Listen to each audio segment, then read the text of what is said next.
And that leads us to this idea of the fruit of the Spirit. And Paul breaks this down, and he talks to this list of 9 qualities. This is not an exhaustive list, but it's some of the fruit of the Spirit that are cultivated when your roots are in the Spirit. And I don't think it's any coincidence that Paul starts with the cornerstone fruit of love, because it really is the cornerstone of, everything, really. Jesus says in Matthew 22, 36 through 40, somebody asked him, "Teacher, what's the greatest commandment in the law?" Jesus replied, "Love the Lord your God with all your heart and with all your soul and with all your mind. This is the first and greatest commandment. And the second is like it. Love your neighbor as yourself. All the law and all the prophets hang on these 2 commands. Love is the cornerstone of it all."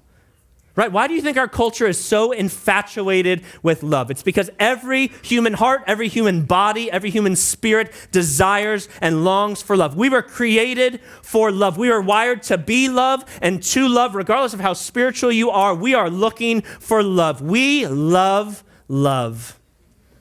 We just love it. We want to just it's everywhere, right? It's just it's the driving force of how we look, right? It's the driving force of how we dress. It's contingent on who we hang out with. It's the movies that we watch. It's the songs that we listen to. We even idolize the loss and the lament of love, right? Nobody depicts this better than Adele, right? It's crazy. You just hear her go, "Hello," and people just start weeping. They're like, "Oh my God." Target even put tissues next to her CD, right? This is brilliant marketing, because we even love to talk about somebody else who failed at love. We're like, "Oh, that's just so special. She touches me so deep."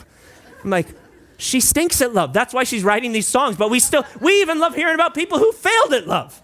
Billions of dollars are spent in the pursuit of love. Countless hours spent to find and experience. The people devote their life to finding love.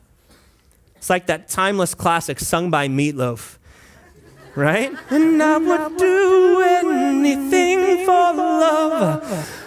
And then we have this we're like, thank you. We're a culture of love, right? It sounds great on paper, doesn't it? If you told somebody, "Man, I live in a culture where everybody, they love the idea of love. They celebrate love. They're looking for love. They share love." It kind of sounds like a utopian society, doesn't it? And then you get to the States, and it doesn't really work out that way, does it? No, not at all. Turn to your neighbor and say, "Nope." Why not? Because although our society loves love, we're trying to produce the fruit without the root.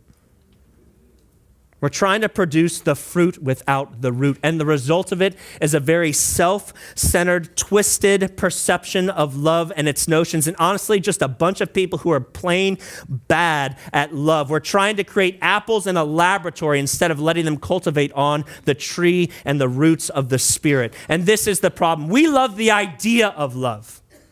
But when it comes to us as a species, humanity is pretty stinking bad at this, if it's not rooted in the Spirit.